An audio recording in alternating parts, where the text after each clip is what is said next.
Oh,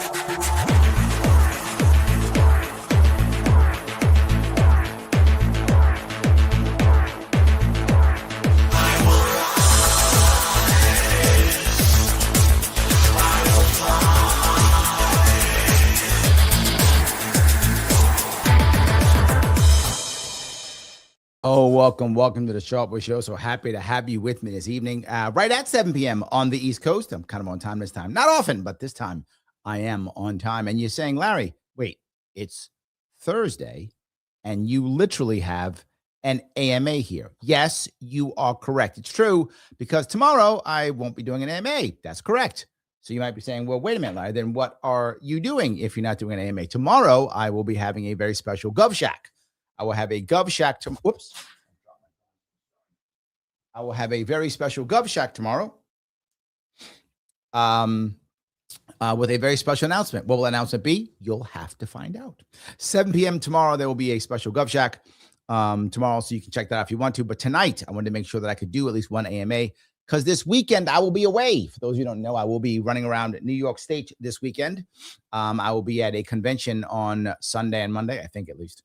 And I will also be at two events on Saturday, which I will show you in a moment. So if you want to come see me, you may come see me at those events. So today I wanted to do an AMA so that we could have a chat back and forth on whatever you guys think. So of course, please, if you don't mind, click the button known as like, the Lima India Kilo Echo, that I bug you so many times.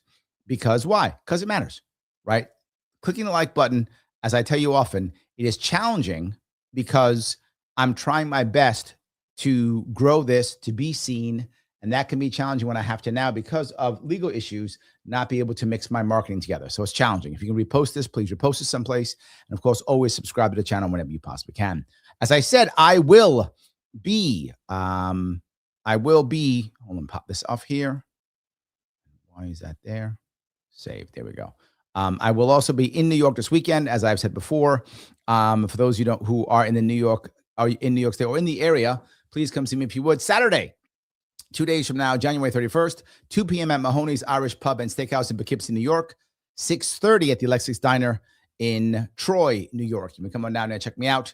I'll be there as always, free. Just come by, show up, say hi, get a cup of coffee or something, whatever. I am having all kind of issues. Hold on one second, guys. Hold on one second.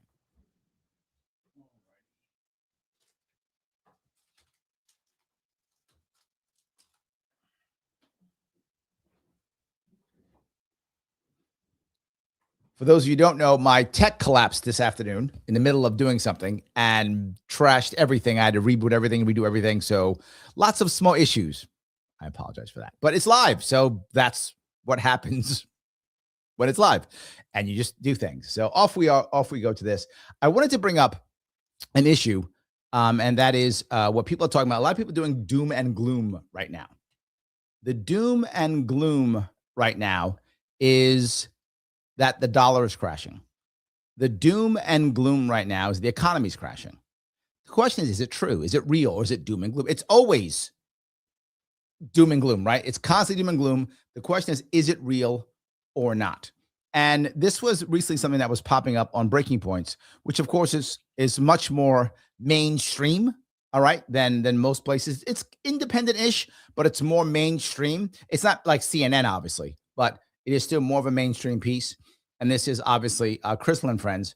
And here they're talking about it here. Saga goes and brings up some good points. Economy, some major developments whenever it comes to the status of the U.S. dollar. We did see a very noteworthy clip here from Peter Schiff, who has been very prescient on major collapses. He was on Fox Business, dropping some truth bombs. Here's what he had to say.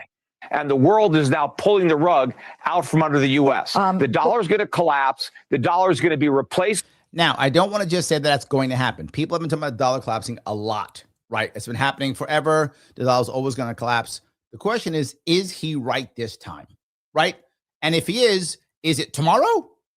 Is it next year? What is it if it's going to happen? So, but this is what he's saying. Buy gold. Central banks are buying gold to back up their currencies. They're getting rid of dollars. They're getting rid of treasuries. We are headed for an economic crisis, again, that will make the 2008 financial crisis look like a Sunday school picnic.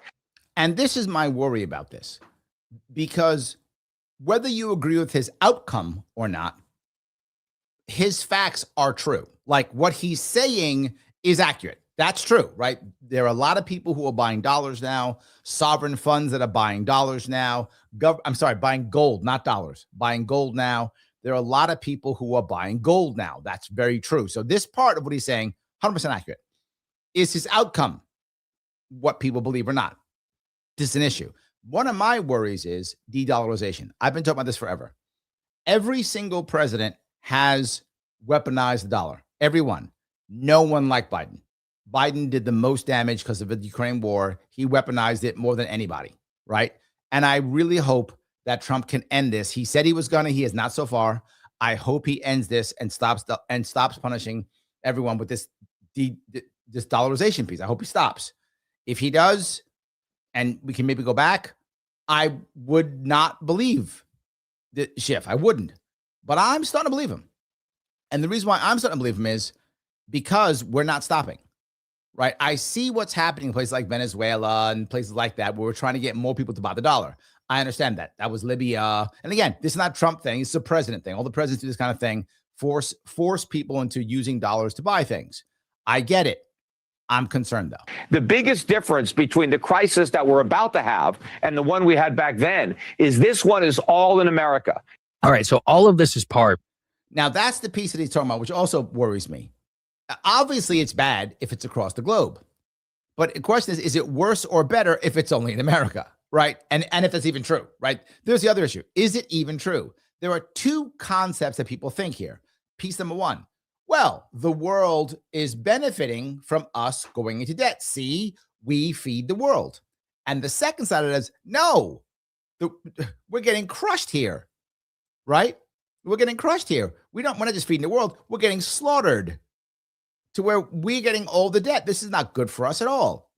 Is it good for us or not? The two sides of that coin. And parcel, as we've said here in the past, of a major movement against the dollar. Now, I want to be very clear. Even when we say dollar crash, we're talking about like 0.6, 1% or whatever drop. Yeah. But what this generally can mean in a longer term trend, especially as we started here with global affairs, with wars, with what's going on with Venezuela, the Greenland situation, some reporting that actually behind the scenes, the Danes and the EU had threatened the United States with massively selling off big portions of our debt. Now, there's the second piece. Are people going to start doing that? Are we just slowly harming the dollar? Mike brings up a very valid point. He says there is no economy capable of replacing the dollar. True, accurate statement. It's fear mongering. I'm not sure if it's that, right? I get where you're going. Likely to help his financial positions. Also true. I mean, those two things are true. But is it fear mongering? I'm not sure. And my issue is, again, the things he's saying are true. Just because there's no current economy that can replace the dollar now, I think you're also right with that. Doesn't mean that can't be true in 5 years, 10 years, whatever the number is. You are seeing the BRICS nations, I'm talking about this forever. The BRICS nations are trying to create something. They haven't done it yet, but they're in a process of. Does that happen in 5 minutes? Does it happen in 5 years? This is my worry. Am I worried about the dollar collapsing tomorrow? No, I think you're totally correct, Mike. I think you're totally correct. But a year, 2, 5?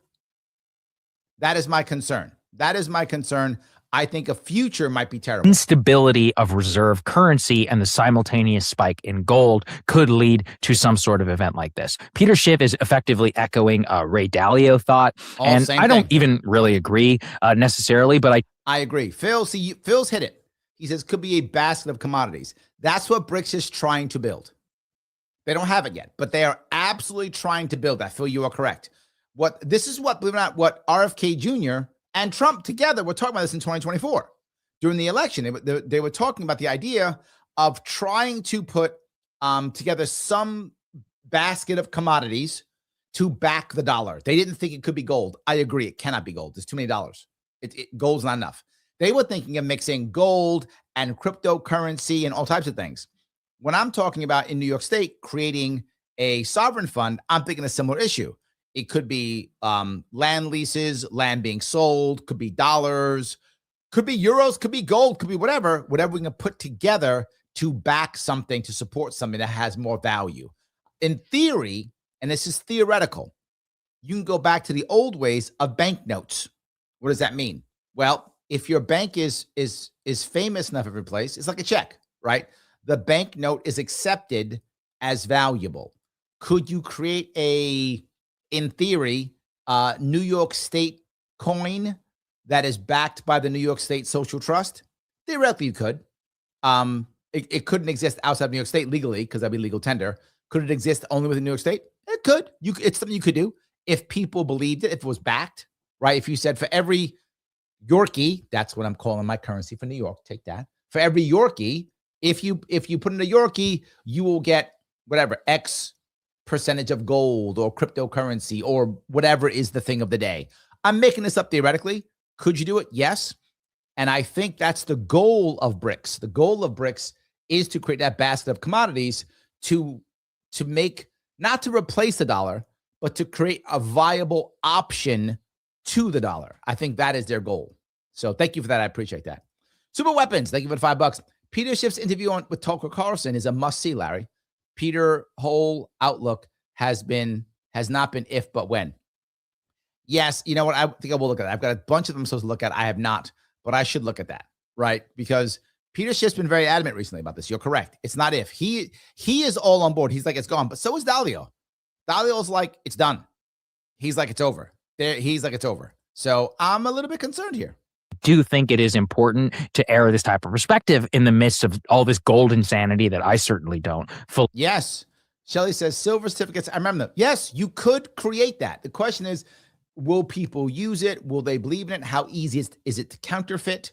All those things, right? If it's the value of the dollar is that everyone believes in the dollar, right?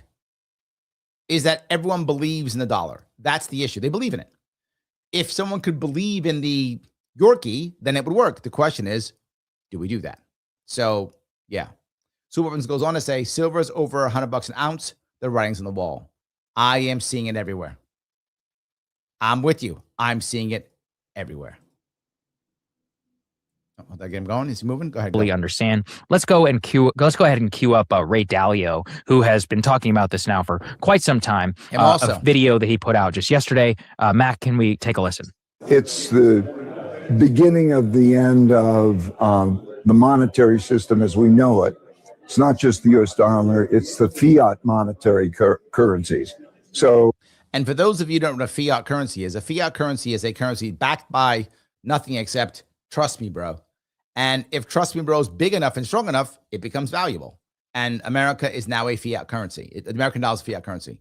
It used to be a time, Shelley remembers the point, where you could actually trade your dollar in for something. Now it's just a piece of paper. So, yes. Phil says, Schiff is right, but haters call him a perma-bear. Yes. Yes, but doesn't make him wrong. The advantage of a perma-bear is at one point they're right. That's kind of, yeah. So, yeah. Phil goes on to ask, does the end of fiat currency also mean the end of Bitcoin? I don't think so at all. I think Bitcoin has... My worry about Bitcoin is I don't know enough to know that can Bitcoin ever actually become a currency? And what I mean by that is not technologically. I mean culturally. Culturally, Bitcoin is just an investment, right? People don't see it as the currency it's supposed to be. So can we turn it into that? I mean, maybe, but it seems challenging to make that happen. It seems very challenging. So, alrighty. Mike says, I've heard about silver being a signal since the 90s when I was a broker. China is a major factor in metals increasing. It's an economic battle over rare earth minerals, and many are misreading that. Well, it's silver and also gold. It is that. And you're seeing, again, the BRICS start to move. The BRICS were talking trash for literally decades. Now they're doing something. That is my worry. They're actually doing something now when they were before doing nothing. The problem with BRICS, obviously, for those who don't know, BRICS is Brazil, Russia, India, China, South Africa. The problem is they don't have similar outlooks on life. They don't have similar, goals as nations. So they're not united in that way. They're only united in the fact that, well, we don't like the dollar. That's their only thing. So it's okay, but I don't know if you can build. I don't know if you can actually build an actual thing on that. The UK, the Euro, Japan, China all have similar debt problems and so on, and are dealing with the same interrelationships, which is the reason you're seeing gold being chosen by the central banks. They want a currency. Gold has always been the main currency, and it's the only. Now, that's the advantage of gold.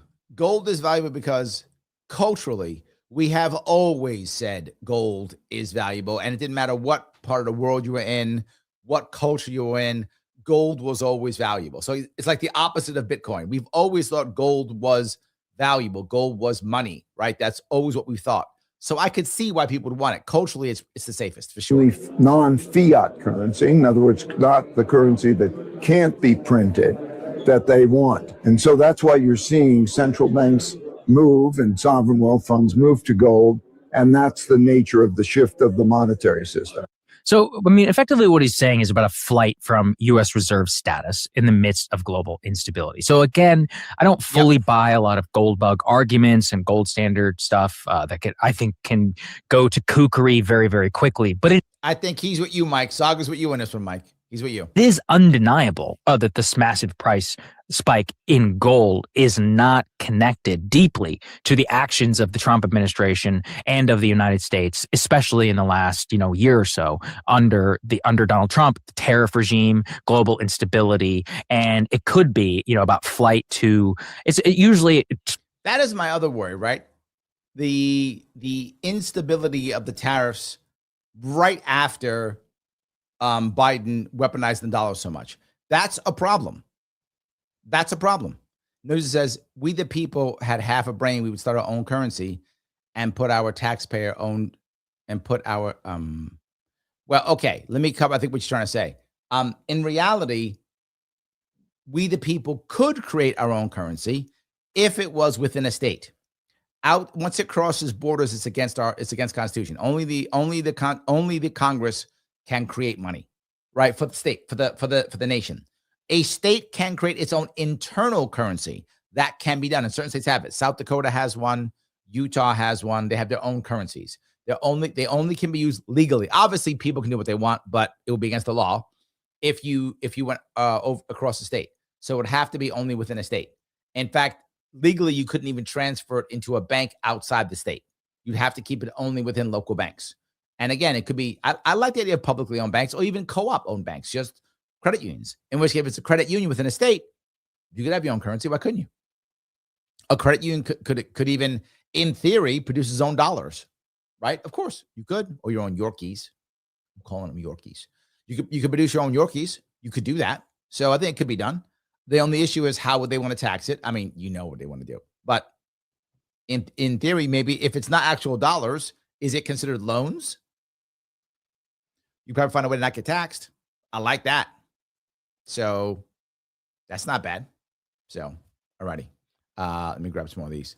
What it really signals, and this is why I think he's talking about collapse, it's not just about currency, but about flight to safety away from U.S. assets. And what that broadly means is about lack of strength and faith in the overall U.S. economy, which of course is what all of our 401k, rely on, all of our retirement accounts, everybody's just general ability to buy and trade with foreign goods. It's going to make exports, very different in terms of our relationship, manufacturing, inputs, all those types.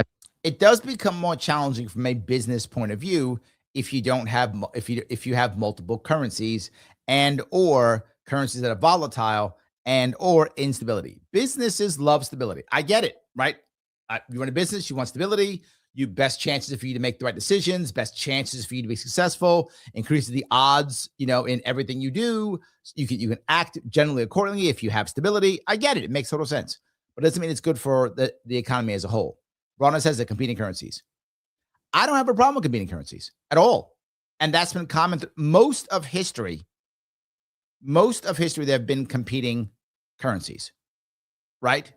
Most of them, they've been competing currencies. But generally speaking, the largest or most safest one that it has been more commonly grabbed, right? Like, so you'd want the Roman currency over some other local currency, generally speaking, because you would trust the Romans during Roman Empire days, but it doesn't matter. So I'm with you on that one. I am. of things. So that's why I do think it is still interesting. We do have to, I like to pay attention to the Dalios and the Schiffs of the world, even though I don't necessarily 100% agree per se, but like you can't look at the current movement in the gold market and say, it doesn't show something. It's definitely showing us something. And we're all just trying to figure out what that is. That part, he's correct. And this is the point that I'm bringing up that Schiff is saying. Something is happening. This isn't just random. This isn't just, well, it's the markets. That's not what this is. This is something else. My gut says this is a lot of the world trying to say, America, no, you can't keep doing this. Stop weaponizing the dollar. It was fun when Biden started it, and now we got to end it. Time done. Trump, go back to the old ways. Stop. I think that's what this is. So could it turn into a de-dollarization? Could it turn into a dollar collapse? I think it could. I think it could turn into it, but I don't think that's a guarantee at all. This is my view, but I am concerned because we're set up closer to have that happen than ever. And at one point, nations just don't pull themselves off the brink. They're on the brink. It's going to happen. They just don't. There's no mechanism within their politics to pull themselves off the brink. Dalio has a theory of the cycles that societies go through that is worth engaging with as well. And in his view, we've now moved from phase 5 to phase 6, which is basically like imminent civil war and some sort of, mass turmoil. And, I think there are signs that we could be heading towards that. We'll talk more in the block about Minneapolis and what's going on there, the sort of face-saving moves that Trump is engaging in now to sort of step back from the brink. I think that's all very good. I'm glad to see it because the temperature has been so incredibly high that, I've been. Well, this concept she's saying about stepping back, that's not a bad idea, even from the world stage in that regard, right? Stepping back from using the dollar as a weapon. It's not a bad idea. Quite worried about it spiraling out of control. Doesn't mean it's not going to spiral out of control, but at least maybe there's a step back from the brink right at this moment. Right. Arthur says audit the Fed and Bronis says abolish the Fed. I used to be early on as libertarian, much more abolish the Fed. I've moved towards audit the Fed.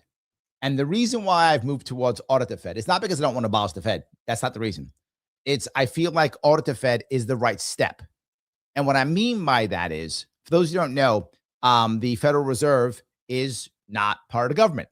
It is basically a banking cartel is what it basically is. It's a banking cartel, private banks, a cartel of private banks. And here's the problem, Bronner. The vast majority of Americans still to this day don't know that. They think the Federal Reserve is part of, it says federal in it. So it's got to be part of the government. I wish I was joking. Most do. I tell a story often, you guys who have heard before, you know it, but it's a good story. It's got to be 10 years ago, maybe give or take 8 years ago. I forgot when it was, but it was in that area. I was doing a training at a New York City agency. And at the agency, they knew that I was political. I'd already run for governor. As long as I never talked about politics. That was part of the deal, unless it was during a break and somebody asked. If someone didn't ask and it was during a break, I didn't ask about politics. I did my job and that was it.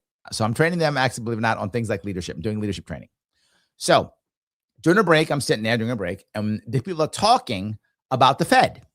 And one of the guys says out loud, he goes, man, I'm so glad we got the Fed. That's what saved us, during the crash, meaning the 2008, 2009 crash. I, of course, can't say anything. So I keep my mouth shut. I don't say a word. And then one of the guys says, hey, Larry, you're into politics. What do you think about that? And I'm like, now you messed up, because now I can say something, right? I can't talk unless it's during a break and they ask a question. That was the deal I made, and I kept to it. They said that, and I was like,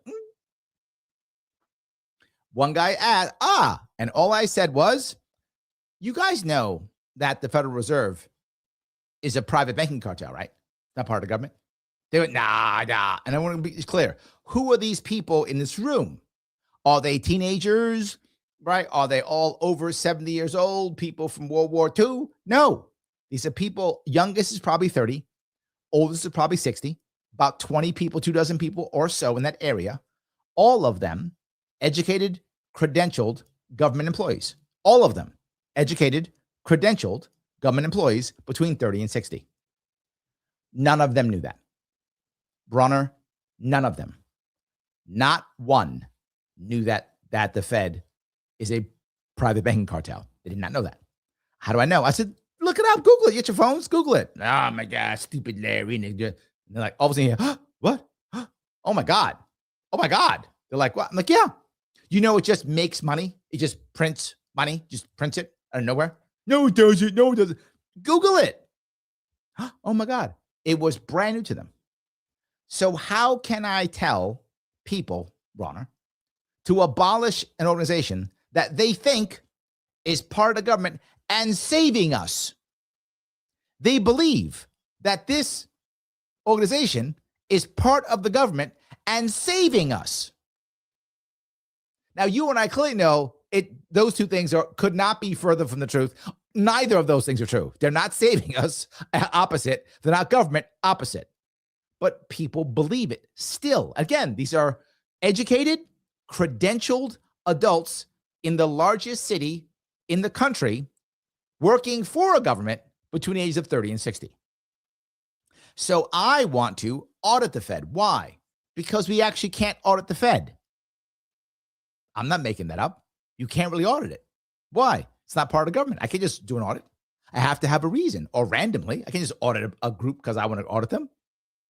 And just saying I want to audit the Fed immediately goes, wait a minute. Can we even do that? Well, yes, we can. Well, no, because if you just remember what I just said, what just happened, Trump is trying to fire the head. And they're like, you can't fire me. But wait, I thought he was part of the government. Oh, no, he's not. He's not part of the government. You can't just fire him. It's not a thing. Auditing the Fed is the way you get Americans to realize, holy crap, this is not what I thought it was at all. Then you move to abolish.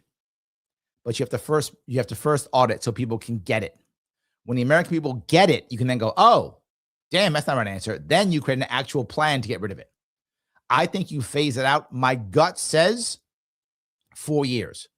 That's my gut. 4 years. But it could be maybe I'm open to shorter or longer, whatever makes the most sense. My gut says 4 years. And I say that because that will give us time to shift. If you just abolish the Fed, the amount of debt and displacement that would happen in the American economy, I mean, we'd have a dictatorship in 30 days. Because remember, when that kind of stuff happens, they beg for dictatorships. They beg for it.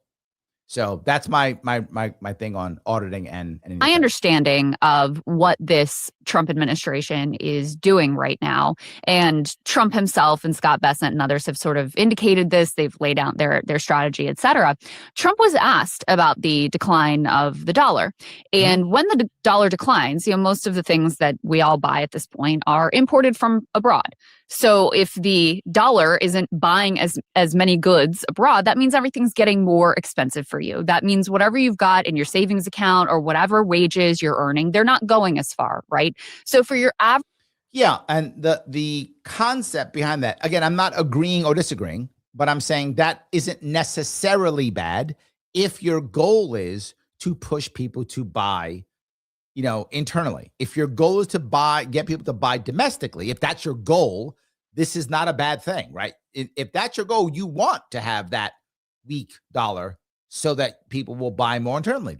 And that's probably Trump's goal. So that's why he's not mad. He's like, good, then all this stuff's expensive. Then buy here. Average person who doesn't own a lot of assets, the dollar's decline it's really bad, right? It takes away your purchasing power. It makes you poorer. Also true, though, right? If you don't, but I said before, if you have assets, this economy is doing decently, pretty good for you. If you don't have assets, not so great, particularly those of you who are going to. You are a very wealthy person who is an asset owner. It actually can be beneficial. It also is beneficial, and this is part of their part of why they're moving in this direction, I think, intentionally. It also is beneficial in terms of making your exports more competitive. So if you do want to rebuild, the manufacturing base, and this is something you're prioritizing. This is my point, right? If you're trying to do that, and it seems that's Trump's goal, of course Trump would say this is a good thing. That's his goal, right? I mean, at least it's stated goal. He's saying, I want people to buy, Americans to buy more American domestic goods, and I want Americans to export more goods. Well, would you want a weak dollar then? So Of course he's going to say that. That's what he wants. This would be right? something That's his that you goal. would do. And so for people who own. But let me be very clear again. Where Trump has failed is completely true. It is his communication. If this is what he wants, this is a long-term goal. This isn't 5 minutes. This is multiple years. If that is your goal, look, I'm going to screw over the dollar for the next 3 years or whatever the number is, so that we can have better domestic factories, so that we can export better. Then that should be what he's saying and has been saying and should be repeating, and what Bessett should be saying and what Schiff should be saying and what everybody should be saying, right? If that's his goal, it has not been communicated well. Those capital producing assets, it also is beneficial. The other reason to do this is because we have a massive amount of debt. So if you make the dollar value, like those dollars, worth less, then it is easier to pay off that debt. And that has also been, true. Something that has been, this is a tactic that's been deployed over any number of years. So yeah, if that's also can be good. So a weakening dollar isn't by default bad, depending upon what you're trying to achieve, right? Depending upon what you're trying to achieve, right? That's the goal. What are you trying to achieve, right? Then yes, that makes sense. So it depends what you're trying to achieve. That's the issue. Let me grab some more comments and questions here. This is an AMA. Adirana, thank you for the $2, my friend. Thank you. Phil says, can we rename the dollar the lira then? Italian? Oh, because Rome, I guess. Well, we named the dollar Spanish. So, yeah. Otherwise, we'd be going pounds, right? Like the Brits. Right? We went to, or francs, like the French. We went to a dollar. Maybe we should have called them Amis for Americans. What was that? It was supposed to be a currency. What was the story? There was going to be a currency? The Amero. That was going to be like North American, like Bitcoin currency. I don't know if it's ever true. But yeah, I remember that. The Amero. Should have called it the Ameros. See, there we go.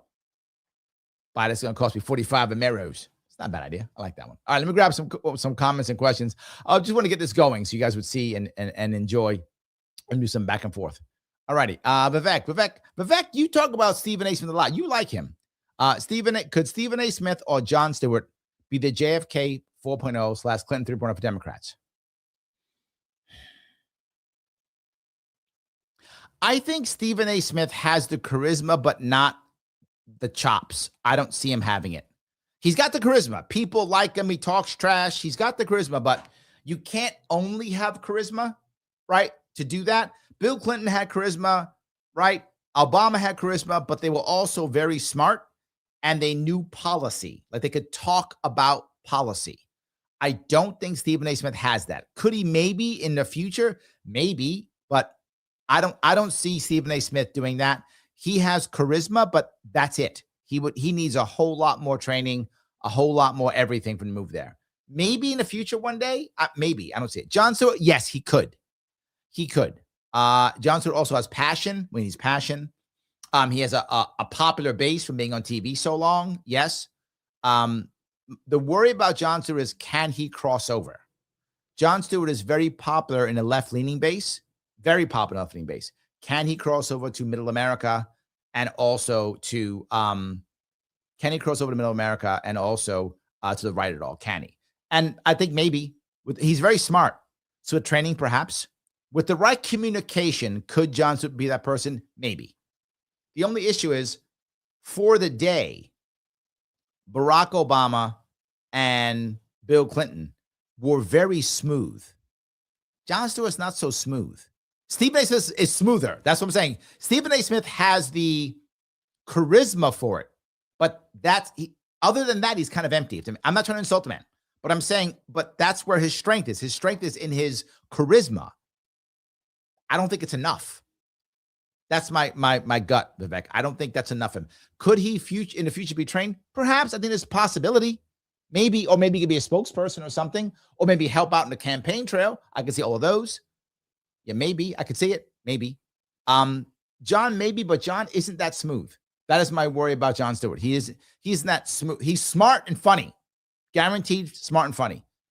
And he can be very there's the advantage. You know what? Maybe he can be very passionate. He can do the I feel your pain thing like Clinton can do very well. Jon Stewart can project empathy very well. Maybe. Vivek, would you be okay with hawkish foreign policy as long as the national balance is budget or at a surplus? I'm pretty sure this happened under Clinton. No, I don't like hawkish foreign policy at all. I don't like it. I don't like it. I don't like it at all. I don't like us bombing people, right? My issue is, and I know a lot of people disagree with this. They think, no, we've got to go out there and aggressively do X, Y, Z. I do not. And I think most Americans, until recently, have thought exactly the same way. Okay, if they attack us, go get them. They don't attack us, what are we doing? Right? I mean, yeah. And I agree with that. If there's an imminent attack on us, and I mean imminent, I would have a very, very dovish foreign policy with heavy trading for everybody. Trade with the entire world. Right? I wouldn't even, and I would go so far back if it's me, I wouldn't even blockade people who are at war. I wouldn't. But Larry, these guys are bad guys. I'm not in your war. You can buy weapons from both of us. Buy me with a weapon. I don't care. Whatever. I don't want to get involved. Let people do what they want to do. Yes. In fact, I'm so pro commerce in this case that I wouldn't even care if the American government was involved with the selling. Let the private market sell. We'll just get our normal taxation rates, whatever that is. Yes. So Chris says, are the dollar and economy perhaps reshaping? I think that is true. The question is, where is it going? Right? Is the economy for sure is reshaping. And this is the problem. This year is going to be a very tough year. And one of the reasons is what you're saying. The economy is clearly reshaping. Clearly. And AI is a huge part of that.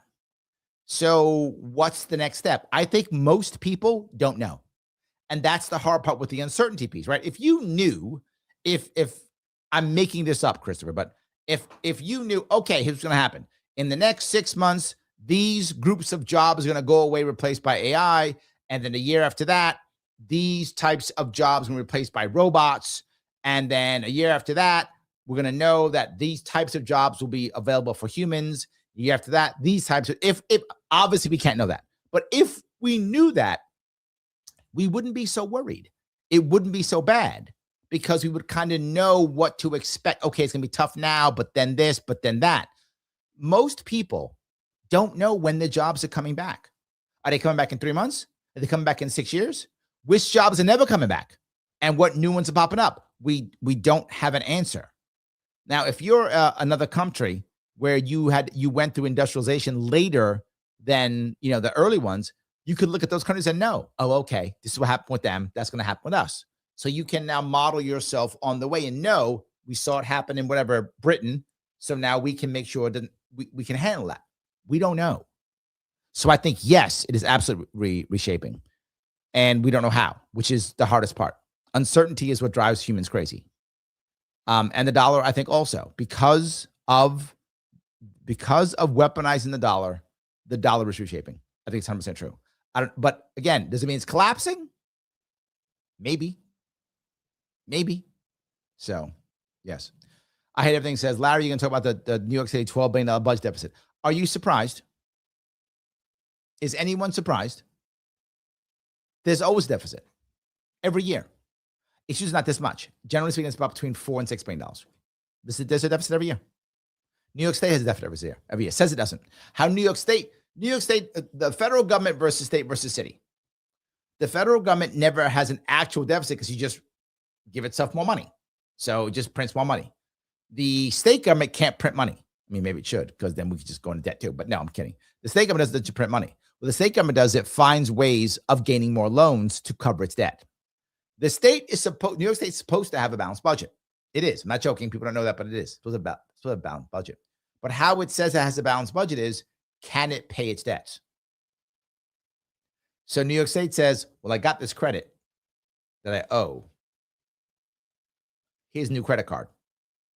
Can I service that debt with this credit card? Yes, I'm good. That's how New York State looks at it. So yeah, of course there's a budget deficit. Of course there is. There's always one. And there'll be no answer except federal funds. The answer for New York State always is federal funds. Now, they'll blame other people. It doesn't matter. It's not like Adams was so bad compared to every other governor and every other president and every other mayor. They all overspend. All of them do, right? All of them, Adams too, and So did de Blasio. They all did. So did Cuomo when he was governor. So does Hochul. They all overspend, of course. Now, there's an advantage. The stock market's done very well recently. What does that mean? For those who don't know, New York City makes a ton of money in taxation off Wall Street. The state makes a ton of money off Wall Street. So there's actually was so much money that came in from taxing all the wealthy Wall Streeters that New York State has a little bit of cash on hand right now. True story. Yes, that can't last, sadly, because people are still leaving the state. But we had a very good year last year, so got some extra cash in. So Kathy Hochul says, see, I'm a great governor because he got extra cash in. So, but that cash goes to the state, not to the city. So that's the issue. So, yeah, I don't know. What do you want me to say about it? I don't know what you want me to say about it. It is, of course, going to happen. You have to find other ways of raising money, which I've been talking about forever. You have to find other ways to make things more efficient, which I've been talking about forever. And if you don't find those ways, this just keeps happening.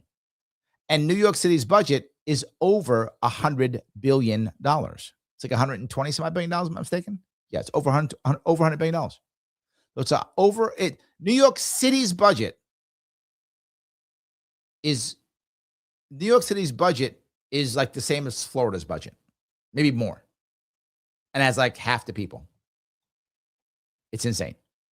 So yeah, I don't know if you want me to talk about it, but yeah, that's what I want to say, I guess. So, all right.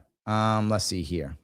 Rick says, it turns out that we're falling into the sun, but the sun is moving so fast that we miss it by 1/8. Is that right?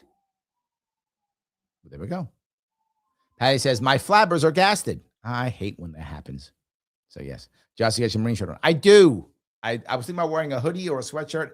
I chose to wear the my Marine Corps sweatshirt. I have several of these. I wear them often. So many people who see me walking around, I will often wear one of my Marine Corps shirts. I have many of them, 5 or 6. I forgot how many, a bunch. So yes, I do have my Marine shirt on. That is true. Yes. Phil says, what's less nerdy, a Star Trek convention or political convention? Less nerdy is probably political convention, unless it is a libertarian convention, in which case you can't tell difference. So there we go. All right. Renee Radar says, I grew up in Poughkeepsie. Haven't been back in years. Well, here's a reason.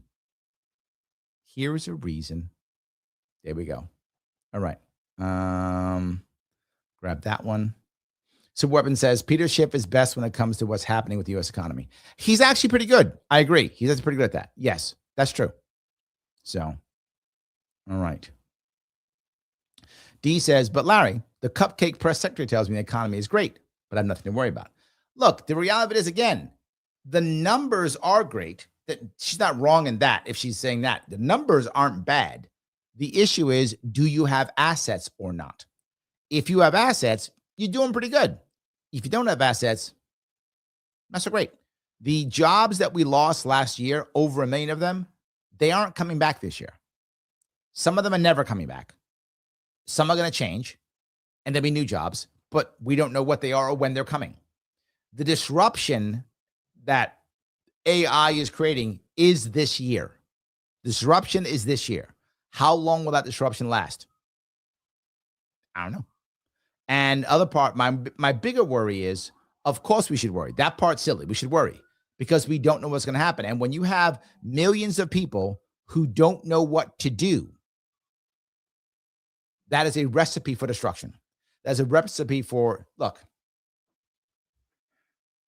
why are so many people out protesting? It's a serious question. Why are so many people out protesting? A lot of them don't have jobs. I'm not joking. They literally have nothing better to do. We saw that during BLM when we had the lockdowns, when people couldn't go to work. They literally had nothing better to do. I don't want that again. If we have tens of millions of people who aren't working, we're begging for riots. Begging for riots. So yes, we should have something to worry about. We do. It is a bad idea. And we need to get people to be able to do stuff. James says, my fear is that Trump may have done major damage with his tariffs that could take decades to repair if they ever can be. It's my same worry. My worry is twofold. One, the communication on the tariffs in the first place. If it is the long-term goal that he's saying, he has not communicated well. His team has been worse at it if he told his team. Oh my God, terrible. So piece one, which makes the uncertainty even harder if that's true. And the last one is The uncertainty is so blatant, most people are afraid, which means if you've noticed the layoffs that have happened, very few companies are rehiring. That's the problem. Very few companies are rehiring. So you're laying off 10,000, no rehire. People are retiring, no rehire. Why? They don't know if it's worth it or not. They have no idea. They'd rather just hold on. They'd rather just hold on. So, yes. Phil says, the 1-2 punch of COVID inflation and using SWIFT as a weapon was a kick in the nuts for the dollar. Yep. Absolutely, yes. 100% true. Bronner repealed 1913. Yes. Yes. D says, I think we're in a credit card debt bubble. 100% true. I am seeing the same things from 2008, D. I'm seeing now. There is no doubt we're in a bubble. How bad? Look, you get a lot of clicks and things become very valuable when you act like the world's ending, right? That makes sense. I don't know if it's actually true, though. That's the issue. Is it actually true? I don't know. If you want to talk about whether the Fed, though, is the bubble or should matter or whatever the case may be, there is a place where you can go talk about that.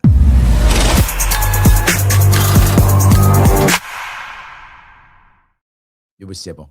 You knew it was civil.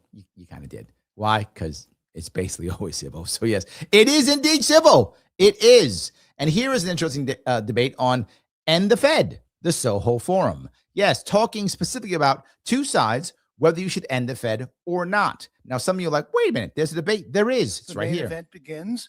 The resolution again, replacing the Federal Reserve with free market institutions would significantly improve the economy's money, banking, and financial systems. Arguing for the affirmative, Professor Lawrence White. Lawrence, please come to the stage. There we go. An actual debate.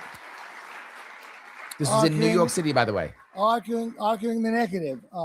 Columbia University Professor of Banking and Financial Institutions, Frederick Mishkin. Frederick, please come to the stage.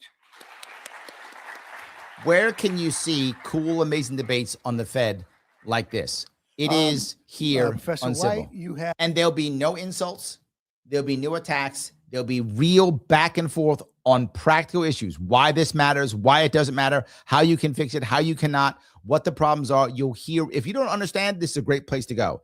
It is CiVL, CiVL.com. That is CiVL.com. The code to get 10% off is Larry10. Larry, the coolest name on the internet, 10 for 10% off. Do that. Check it out. Watch this. And best part is share it with your friends. Let people know. CiVL is actually upgrading civilization with real conversations and, of course, without the conflict machine. See? I was right the whole time. Absolutely. Phil's on board. He says repeal 1913. Probably not a bad idea. I mean, probably not. So Shelley says, we've been living on credit cards with the dollar worthless every time the government uses it. True. Look, what some of you may or may not know, there are massive amounts of bankruptcies now. They're happening everywhere. There are massive amounts of cars being repoed everywhere. People can't buy new cars now. Lots of problems everywhere. This is a bad time. This is just like it was 2008. And if you are in credit card debt, you're probably getting right now in the mail every week, you're getting different options. Get more debt, get a loan, get more credit cards, get more. They're trying to get as much as they can. Why? Because they know they're going to make money on bad debt. Banks make lots of money on bad debt. Yes. So I hear everything says back to the gold standard. I cannot see that. There's not enough gold. Not enough gold.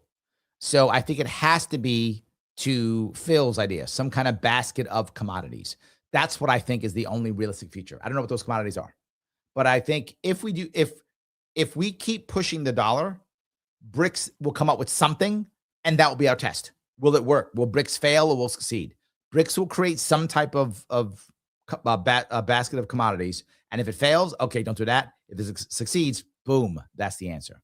But look, I think the idea of locally controlled co-op banking is a wonderful idea. Create local banks with local currencies for local people. What's wrong with that? Super Weapon says central banks are going back to gold. Peter's been talking about this issue for decades at this point. Yeah, but yes, central banks, right? So some other central bank that doesn't currently have a reserve currency could do it. We have so much dollars out there. Is there enough gold in the world? I don't know if there's even enough gold in the world. So could some other country create that? Yes. Could we? I don't know. So what goes on to say, the U.S. is not in the position it was prior to 9/11 to show off. The show of force game isn't going to work once Trump is out. Trump even backed down per usual from his take Greenland by force. Yeah, I'm not sure that's true. I'm not sure we can do the force thing as much, but some of the force is working. So weapons, Venezuela, I think is proof of that, right? If you want to say Venezuelan oil will be bought by dollars, force worked. It did. If you want to invade Libya, like Obama didn't go, you don't get to have an African currency. We're going to end that right away. Gaddafi. It kind of worked, right? So I think it does work still. I mean, okay, he doesn't take Greenland, and maybe he will, but if he still gets people to buy Greenland stuff with dollars, it's still a win. And his threat of force still worked. So I think it still can work now. America still has, at this moment, the strongest military on the planet. It's still true, right? Even though we haven't won a war since 1945, we still have the strongest military. Remember, generally speaking, it is very rare for America to lose battles. It does happen sometimes, very rare. I mean, we probably lose 1 in 20 battles. Maybe less than that. Remember, we hardly ever lose battles. We lose wars all the time, but that's because our politics sucks. But the actual troops on the ground, they win almost all the battles. It's very rare that we lose a battle. So the military still works. The question is, how bad is our stupid government doing dumb things? That's the issue. So, yeah. Doc says, stable coins have taken over the payment space most cryptos were designed to address. Yeah, it's a valid point. Maybe that's the future, right? Maybe that's the future. But again, what do you trust? Which one do you trust? D says, I'm noticing some MAGA finally realizing that Trump is not as Second Amendment as he claims. I'll tell them about the bump stock ban in the first term. I don't know what I'm talking about. No, Trump's never been heavily Second Amendment. He never has been. He never has been. So Trump is a deal maker. If he has to throw some stuff under the bus, he does. And that makes Democrats and Republicans angry. It's still true. It's who he is. That's why I would say, go make a deal. He's a deal maker. That's who he is. That's who he's always been. That's the issue. So, all righty. Super Weapon says, I like Sagar, but his gold take and takes on marijuana drive me up the wall. His weed stuff drives me crazy. I agree. He still thinks like, we'll just yell at people and that'll stop it. He still thinks that. But he's not alone. A lot of people think that. A lot of people think the answer to weed is just more war on drugs. Yes. I hear it all the time. So, all right. Let me see. D says, what's Larry's opinion on the newer video of Preeti kicking in the rear light of truck? Those agents came in from the sidestep and looks AI to me, but Mag is saying it's real. Does it? I don't care. I don't mean to be mean. Doesn't matter. Are we trying to validate that he should be dead or he shouldn't be dead? Is that what we're trying to do? Don't we always do that? Every time a law enforcement officer shoots somebody, we try to validate them being dead? No. It was a failure of leadership. The Democrats should have absolutely coordinated with the ICE and made a deal, and ICE shouldn't have gone in until they had that deal. That's what should happen. Now the ICE agents killed somebody, and that kid's dead. Does it matter if he kicked in the left truck? I know because, yeah, so he deserved. No, he didn't deserve it. He didn't deserve it. That should have never happened. It was a failure of leadership. How do I know this? Because when Trump came back from Europe, he's like, what did you guys do? What did you guys do? I leave the house for 2 days and you guys broke Minnesota. That's what Trump basically said. What's wrong with you? Little Chrissy, little Stevie, you broke Minnesota. Now I got to call Minnesota up and fix Minnesota for you. That's what happened. And that's why Trump's doing what he's doing now. This should have never happened. Should never happen. So whatever. Maybe he did. Maybe I don't care. Doesn't change anything. Let's assume that he was a terrible guy and broke truck lights. Okay. It's all made up and he didn't do it. And it's AI. Okay. he still shouldn't be dead. Whatever happened, he still shouldn't be dead. Whatever happened, they still shouldn't have shot him. Whatever happened, those ICE agents shouldn't have been there without coordination with local cops. Either way, the mayor and the governor, the mayor of that city and the governor of that state should have made a deal with Trump to coordinate so that doesn't happen. And either way, Nome should not have gone in there without that coordination. I don't care. I know people want to just take one side or the other. I know. I get that all the time. It doesn't matter. The guy's dead. And if that ICE agent was like a bad guy who wanted to kill people, then, oh my God, that's terrible. And if he wasn't, then now what does he think? That guy's like, holy crap, I shot a guy for nothing. So he's got trauma now. Either way, there's no good outcome. So I don't care. It's just people trying to make stuff up because they want to get clicks or because they want to validate him being dead or not being dead. Doesn't matter. Nosy says, but each state could honor currencies of other states. Actually, they could not. Nosy, no, they could not. If that would be the problem. Honoring the other state currency would be against the law. You could not do that. Yes. You cannot do that.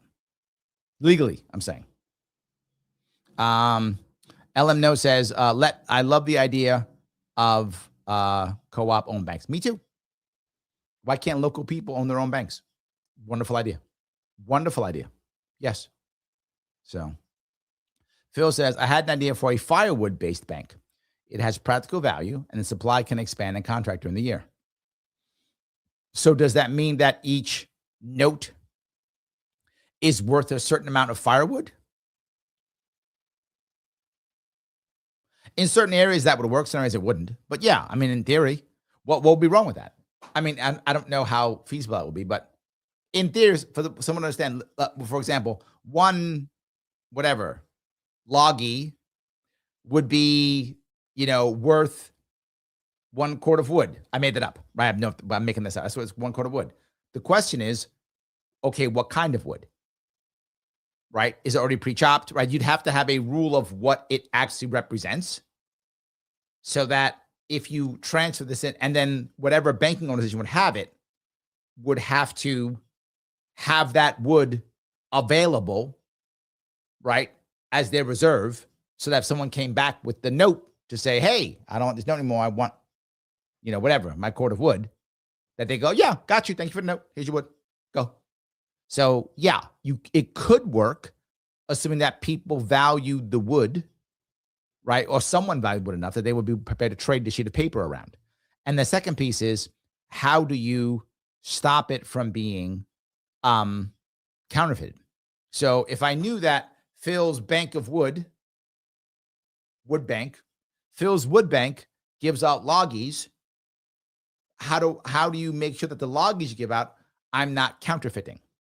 If I counterfeit your loggies, how do they know and follow who's what? And then is that against the law? And if it is, what kind of law is it? It wouldn't be counterfeiting. It would be fraud, I guess. It'd be fraud. So I could be challenged with fraud. But then what about when I, bought groceries and spent 3 loggies and they weren't real? So now I gave my grocer 3 loggies. I made them up. I printed them on my printer. They weren't real. And he gets it. And now he's out 3 loggies. There's no way to recover that money. Now, I might go to jail if they catch me. I go to jail for fraud, but he lost his groceries. So you'd have to have a way of producing the loggies and them not being counterfeited.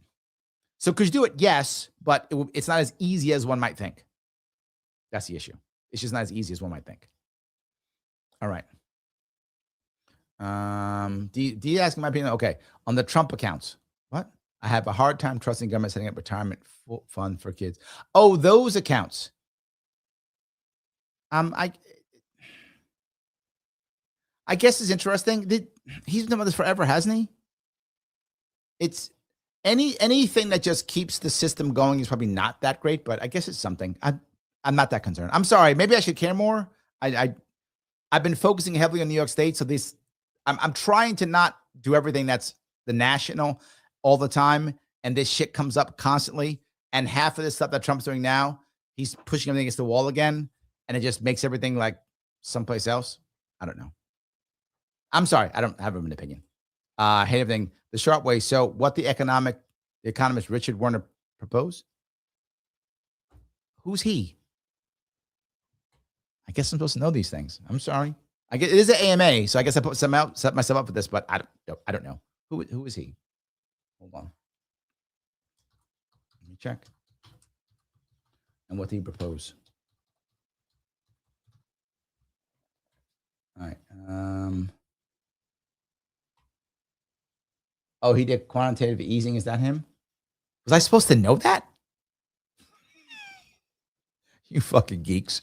No, of course not. Quantitative easing is a terrible idea. If that's what you meant. I don't know. You geeks. You economic geeks. Yeah, I assume that's what you meant. Quantitative easing. Yeah, for those of you who know what quantitative easing is, it is a very impressive name for printing a whole lot of money. So you put in X dollars every month or every quarter, usually quarterly, and that amount of money you put in is supposed to help the economy. And short term, it does work, right? Quantitative easing does work short term, but the long term effects are terrible, right? The inflation's bad. The lack of trust is bad. The economy doesn't recover, but it's a great short term. It's like, I'm in trouble now. Here's money, but you owe me so much. So yes, I understand why they did quantitative easing. I understand why. I disagree completely. Quantitative easing has been terrible. Absolutely terrible. It is nothing but hurt us. It just gives us more and more and more debt and doesn't solve any problem, doesn't fix anything underlining. Could you do short-term quantitative easing? In theory, this is theoretical, not in practice, because in practice we never do it. In theory, and then have policies that would rebuild your economy in the while you're doing it. Yes, theoretically that could work, right? But we never do that. We just do quantitative easing and go, well, whatevs, and we leave it that way. No, if you're gonna do quantitative easing, it should be a band-aid because something bad happened, like a 9/11, or we were dumb and locked people down, like in the lockdown, stupidly, right? We did something like that. We really did something dumb, or some unlucky happened, like 9/11. Okay, got it. That thing happened. Quantitative easing now rebuilds, so we don't need it. We basically just went, that's now the norm. For how many years? A decade more? It was a long time, right? So, yeah. Guys, please click the like button. Also, please reshare this. And of course, subscribe to this channel if you haven't already. It does matter. Every little bit counts. Please do so. It does matter. I'm trying to help to grow this so it moves forward and forward. So yes, I hope so. Phil says, I just had a credit card offer today. Yes, everywhere. Yes, yes, and yes. That's the issue. Yes. All right. Arthur says, this debate's all wrong if Ron Paul is the one debating. I think Ron Paul is, look, I love Ron Paul. I went to his birthday party, his 9th birthday party. I've opened for him more than once in coming to do events, and I opened for him. I'm happy to. Let the man relax. That's all I'm saying. Let the man relax. He's what, 90 years old now? He could relax now. That's all I'm saying. Mike says, the answer to credit card debt is tariffs that force a reevaluation of spending towards self-sustaining and essential goods. It's a decade to fight. Thank you, Mike. Thank you. It is a long, Mike is correct. It is a long-term process, right? Can they work to do that thing? Yes. Yes. The problem is we never do that. We don't do it. Could it work? Yes. Is Mike correct? Yes. Do we ever do it? No.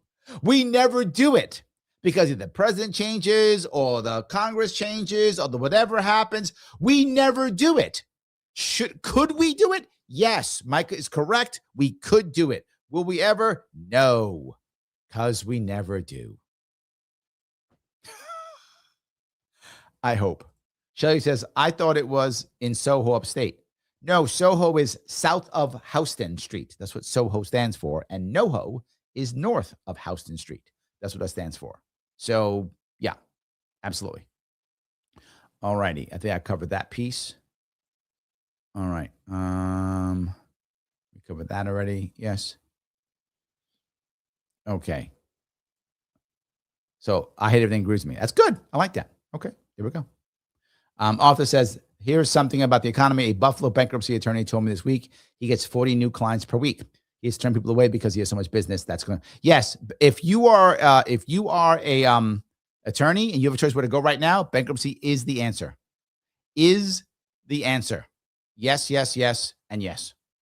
Mark K, how are you, my friend? Are you governor soon? You got to give me about 10 months. And yes. Actually, no, that's not true. 10 months and I will be the governor-elect. You got to give me about 11 months and I'll be the governor. So yes, you need to give me about 11 months and I will be the governor. So almost there, on my way. That's what I will say. On my way. So yes. All right. Mike says, Stephen A. was a joke. He's not a serious candidate. His thing with politics is about money. Stewart is a massive leftist and would never win. Those two pieces you're looking at, what are we looking at winning though, right? Could Stewart win a primary? Yes. Could Smith win a primary? No. Your Smith, unless there's no one else running, right? Smith could win a primary if no one of charisma is running. He could just crack jokes and do that kind of fun stuff. And some stuffy Democrats like Buttigieg and guys like that would just collapse. Like he would tear Buttigieg up. Those guys that stuffy and whatever, they'll think they're Obama, but they're not. So Stephen A. Smith could beat that field. He could win the primary in that case. But the odds of that being a field in Democratic primary nowadays, I don't see it. There's too many Democrats who want the crown, who think they can beat whoever is going to be after Trump. They believe they can beat him. That primary field is going to be filled. Stephen A. Smith has no chance against that field. But give Stephen A. Smith, I don't know, 4, 8, 10 years, whatever. Give him some time to learn something. Let Democrats take control and screw things up badly so they need somebody. Maybe it's still possible. Because he does have charisma, but you're right. He's not serious. He doesn't have the policy standings, the background, none of that. I agree with you on that, Mike. But he does have charisma, though. Stewart is left. That's my point. Can Stewart get the middle and can he get the right? That will be his challenge. He'd have to make massive shifts in his communication, massive shifts in his policies. However, could he win a primary? 100% yes. 100%. No question, Jon Stewart could win a primary. He could be the Democratic nominee for president, for sure. Can he win in a national election? Yeah, if the Republicans put up a terrible candidate, they put up their equivalent of Kamala Harris, right? If they did something like that, maybe. I mean, maybe. If someone like that, maybe. It would. If that were to happen, that would be the Republicans to lose, right? If Stephen A. Smith somehow wins the primary, I think he loses no matter what. I don't see him winning at this moment. Stewart, if he wins the primary, which he could win the primary, he wins the election if the Republicans screw up, right? Because Stewart will have trouble getting the right, and even some centrists. But again, he's got some time. If he shifted his speech, if he shifted his policies, he's savvy enough, Mike. You're underestimating him. He's savvy enough that he could make a shift if he wanted to. If he wanted, also comedian, actor, he could shift. He could make that shift to where he could work. You're underestimating his ability to make the shift. I think he could do it. I think he could. So just my 2 cents. All right. Let's see here. Michael Gray says, once they have to print money to pay the interest on the debt, it's over. Well, then it's already over because you know it's already happening, right? That's already happening. So, yeah, absolutely. All righty. Let's see here. Adirondack says, was Hochul's How to Shovel Snow video making fun of Zoran's shovel fail? Of course it was. But look, Hochul's trying to copy what Mamdani does well. What Mamdani does well is kind of like act like he's part of the people. He's one of you. He's very good at that. That's a skill set he has. And she doesn't have that. She's not very personable. So she's trying to be more like him, which is a smart move to try. The question is she's bad at it. I mean, the problem is she's bad at it. So, yes. Bronner, again, Samuel E. Conklin. All right. I'll try. I've written it down. I will try. Yes. All righty. Let's see here. Author says, because they're angry, unemployed, and frustrated. True. Yes. True. Preeti says, Preeti had lost his job and gave him too much. Is that true? He lost his job? I didn't know that, but that makes sense. That makes total sense. People who are working don't have time to protest. People who have things to do can't be out chasing ICE agents. They don't have time. They got to go pay bills. So let's get more people working. We'll have less protesters. There we go. So yes, Mr. Matt says some are even being paid to protest. Yes, that shouldn't be a job, but it is. You're right. Some actually, yes, I wish that wasn't a job, but it is. That's terrible. 100%. So, all right. We've been talking a lot about this debt stuff here. I appreciate that though. The debt piece is important, right? Adirondack says, Crystals mentioned everyone's 401ks. The average nest egg people have is little and scary. It is true. It is true. People are getting concerned. And I get it. They should be. So yes, they should be. So if you want to talk about, though, paper money being used as a weapon, there is an interesting article. Do you know what that article is? It's on the Advocates for Self-Government. Yes, it is. And you can go there to the Advocates for Self-Government by clicking the link that's in the description. The description that's on both Facebook and also on Rumble and also, third part, on YouTube. Click that specific link. When you click that link, it'll get you over to the Advocates for Self-Government. At that point, heading over to articles. And under articles, go to economics. And when you see that, you'll see this article here by Lawrence Reed, Paper Money as a Weapon of War. And it explains it right here, how it works. He's cutting stuff up. Don't cut money. It's against the law. Don't cut money. But he's talking about right here, talking back from the ships of Britain's massive Royal Navy all the way back, talking about what we did, how we did, what's going on. You can check this out. He talks about a lot of interesting stuff. When you're done, please rate it. Was it very persuasive? Unpersuasive? What did you think? Rate it and submit. And again, share it. Share it. This, as it says, first appeared on the Foundation for Economic Education, which used to be in New York. Damn it, they moved to Georgia. I'm not mad at them. I'm disappointed. I wish they had stayed. They used to be in New York. So yes, so FEE moved to New York, down to Georgia. Any case, check this out, read this, grade it, share it. Why? I want more people to come to the Advocates for Self-Government. They're a sponsor of the show. I support them all the time. I use their World's Smallest Political Quiz when I'm out doing things. I want more people to think about self-government. This is a cultural issue. If we change the culture, are you hearing me, Bronna? Change the culture. If we change the culture of more people understanding that there can be self-government, that we don't need the big government for everything. If we get that, then we'll get better government, better candidates, better voting. Everything gets better if we understand self-government. The Advocates for Self-Government, check them out. Use the link in my description so they know it came from me and I get good credit because they're a sponsor. So please, it's free. Take their stuff, share their stuff, move it all forward. Thank you so much. The Advocates for Self-Government. All right, so good. I walked down that road also. All right, Nosy says, no gold standard. That's real. It will stay fake so they can continue to control us. The issue is it easier for governments to have fiat currency? Yes. So of course they'd want that. Yes. LM No says, half of the U.S. workforce is employed by 5 occupations that are very likely to be replaced by technology soon. That's the problem.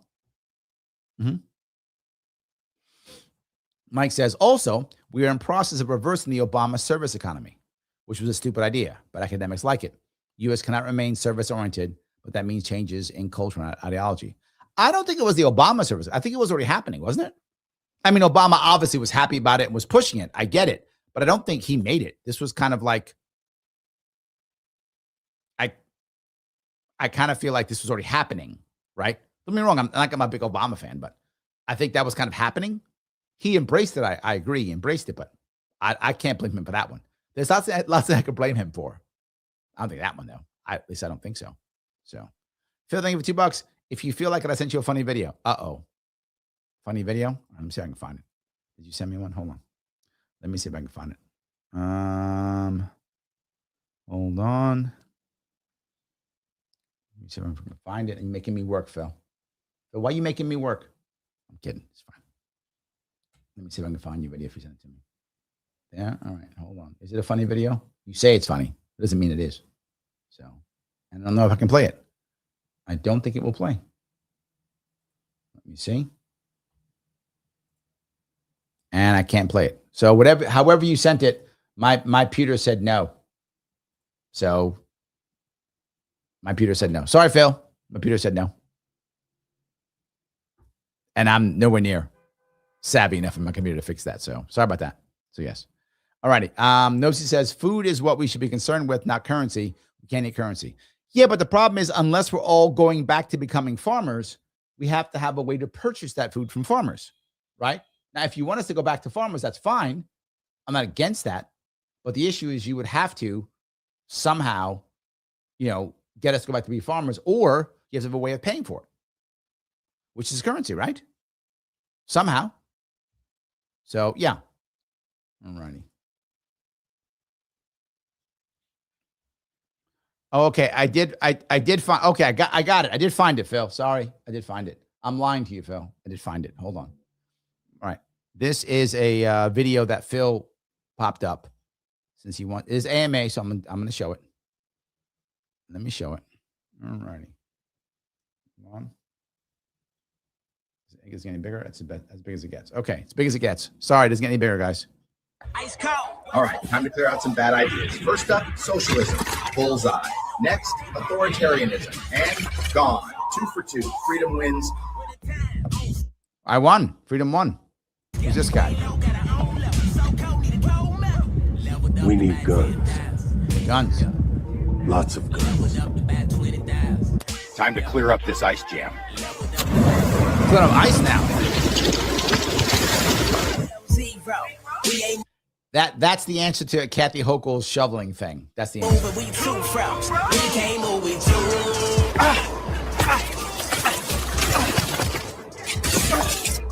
Time to break through the two-party system.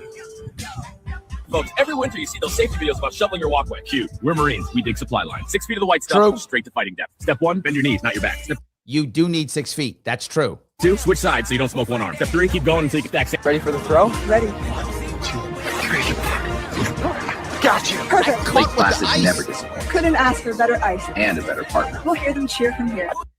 I mean, Lake Placid is nice. It's true. But I caught her with like the, I'd have got my hands cut on that one. But anyway, interesting. I love this stuff, guys. Thank you for all the stuff you make. Please keep making it. I enjoy it tremendously. Even when I look silly, I don't care. I still love it. I think it's a lot of fun. Please put it up here. This stuff is great. Keep going. Yes, yes, and yes. Absolutely. So, all right. See what says. Larry, I'm saying the show of force after Trump's out of office. Past success, no guarantee of future success. I believe based on how these strong countries are moving, they're going to fight back. Maybe, but I haven't seen them. Right. They talk a lot. I think Denmark talked a big game. I don't think Denmark's prepared to fight back, though. But I think they talk trash. This is the value, I think, of the UN, believe it or not. The value of the UN is not in other stuff it does, but the UN is a place where you can go and yell out and scream and virtue signal, which is fine. There's nothing wrong with the Danish leadership trying to sound cool in front of their people and going, we're tough. Go to hell, America. Fine. But are the guys going to fight? They have their own political issues in their own, countries. I'm not mad at them for that. We have ours too. So I don't mind them doing that, but I don't think they're actually fighting. I mean, who's fighting back? I guess the Russians are fighting in Ukraine. That's true, but they're also a nuclear power. The Venezuelans aren't fighting back. They've acquiesced. Most of Europe is acquiescing. Right now, I think Canada is talking a lot of trash. I think Germany's talking a lot of trash. Will they do it? I don't know. Maybe. Look, maybe you're right. Maybe Germany's going to build a big army. What could go wrong? And not care about us. Maybe they're going to buy nuclear weapons. Maybe. These are all maybes. Maybe Canada's going to become aggressive. And maybe, but I don't see it. I see a lot of talk, which is fine. They have internal politics. They can't seem like they're chumps. They got to act like tough guys. I get it. It doesn't mean that they're actually fighting back. So far, I don't see it. Is what I'm saying. So weapons, I don't see it. Maybe, I'm not against it. If they want to fight back, they can. But Doc says stable coins have a higher reserve requirement, much higher than bank deposits. A large bank is terrified of the Clarity Act has stalled. Oh yes, yeah. I am with you. Stable coins, I think, are safer. I agree. But the problem with stable coins is Many people are worried about them because they feel like it's the next step. It's the next step to CBDCs, which is, of course, central bank digital currency.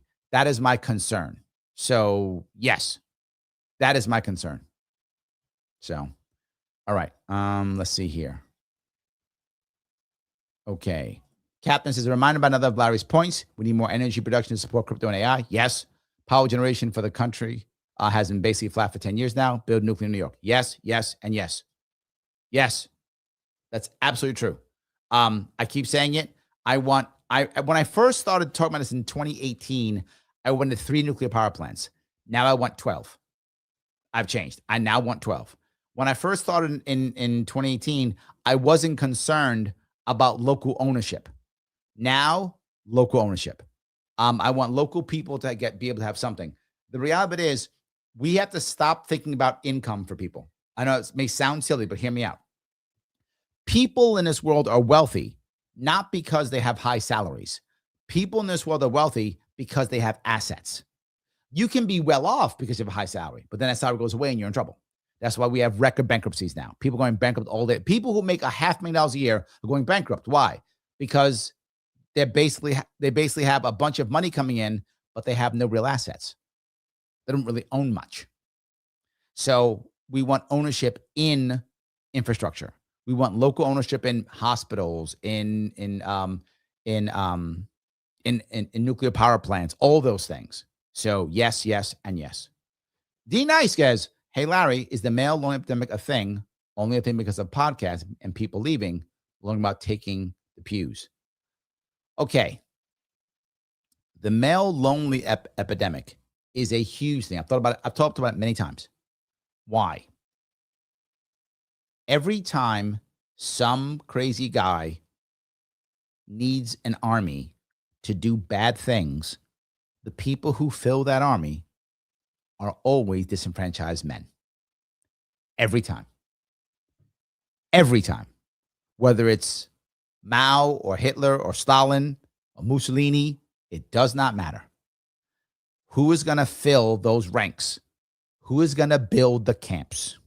Who is going to build, the machines that crush everything? It's going to be disenfranchised men. They require a purpose. And men who want a purpose will take any purpose and do anything for that purpose. And when I say any purpose and anything, there is no hyperbole in that. None. They will do anything for any purpose when they don't have one. What's that old saying? If you don't stand for something, you'll fall for anything. Male loneliness, men who, and it's an issue. I gotta be clear. Not all men who are alone are lonely, right? That's not a one-to-one. Some men are alone and totally fine. Some men are. Men are actually responding better in the long run to all these problems that we're having among the genders, the sexes, where they're responding better. Not great. Women are actually responding worse. Initially, women responded better because women tended to have more friend groups. Women tend to have more social structure. So women responded better initially. Long run, they're not, because most of the women who were short-term thought, oh, it's a short-term problem, so I'll be able to get back into the relationships that I want to be in. Now, again, not all women want to be in a relationship. So give or take, depending upon who you talk to, somewhere between 80 and 90% of women would prefer to be in a relationship. About 80% of women would prefer to be in a relationship with children. So about 10 to 20% don't want a relationship or don't want children. So those women are going to be fine either way. They're good. But about 80 to 90% want a relationship and or want children. And if you want both of those things and you can't have it, you will be unhappy. So what you're finding is over time, you're going to find a whole bunch of unhappy women. Now, will you find unhappy men too? Yes. Short term, men took it horribly. Higher self-deletion. I'm on YouTube, guys. Sorry. Higher issues, self-harm, a lot of that, far more with men. But men have actually kind of fallen into a spot of becoming like okay being alone, okay accepting. There's about 10 million men, give or take, who've just checked out, who are like, I'm just going to stay at home, play video games, hang out with my buddies, have 5 roommates, be on a dole, do gig work, and not care. And I'll never have a girlfriend. I don't care. I'll never, have kids. I don't care.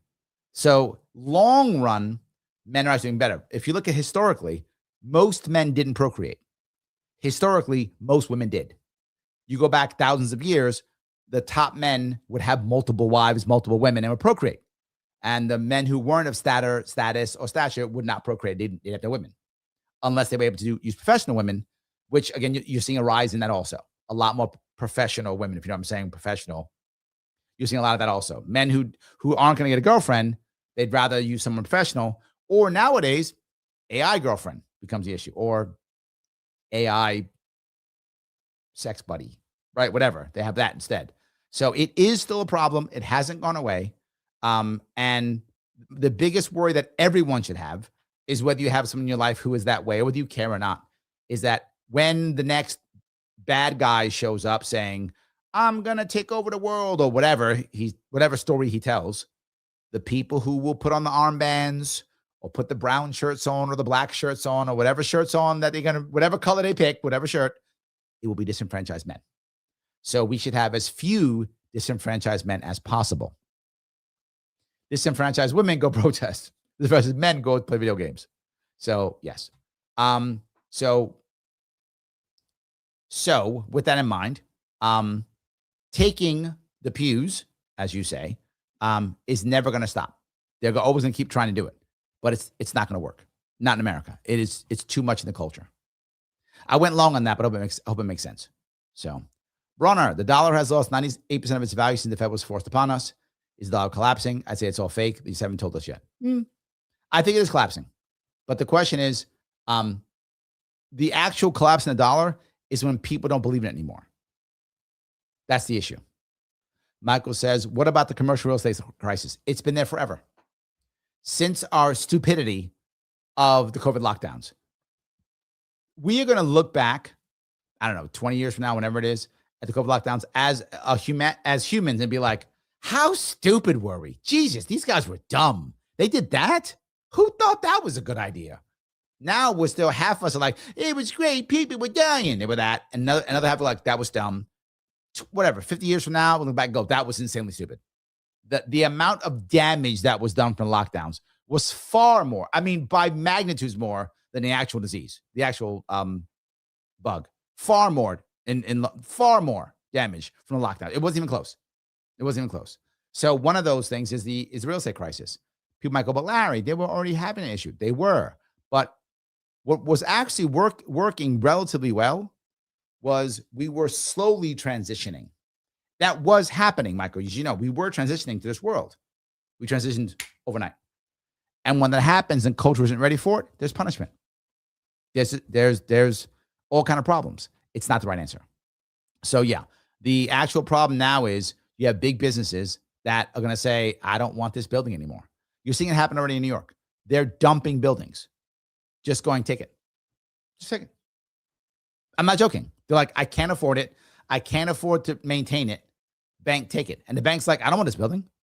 That's the problem right now, Michael. This is the biggest issue. You got a building. It's worth whatever. I don't know, $10 billion, whatever the building's worth, $10 billion. You can't afford it, right? At all. Even if you own it outright. And most of them don't own it. Most of them, they finance it in some way, shape, or form. Most of them are financed. So you finance your building, right? Well, the building's financed. So you got to pay off the debt. You're like, I'm not paying the bank. Well, you have to. I'm not gonna. We'll sue you. Sue. I got no money. I can't afford this thing. It's in an LLC anyway, so you're never gonna get to me. The building has no money. It's been broke for years because we haven't filled it since 2019. So it's been 7 years where it's not making any money. It's take the building. I don't even want it anymore. Well, no, you have to pay us. I'm underwater. I'm not gonna pay you. So sue me if you want to. Take the building. And the bank's like, I don't want the building. No one's gonna buy it. I know. Yes, that's why I don't want it. If someone would buy it, I would sell it and give you the money. No one will buy the building. So, and if I try to sell the building, you'll get mad at me. The government will get away with it, and the government will tax me anyway. So no, I'm not. It costs me more to sell the building. Take it. And the bank's like, but I don't want it. Nobody wants it. That's the point. And that's what's happening right now. Nobody wants the building. And there's a bunch of debt in it. So the bank is screwed. The owner's screwed. And if you were private equity, you're screwed too. So what do? Well, you get anyone to buy it for any amount. There are buildings right now in New York City going away for like 10% of the value. Just, I don't want it anymore. I can't afford it. So someone will take a bath on it and say, well, fine, I'll turn it into something else. Now, what are you going to turn it into? That's a problem. We'll turn it into housing. In theory, you could. But the problem is our rules and regulations are so bad with zoning that you can't just do that.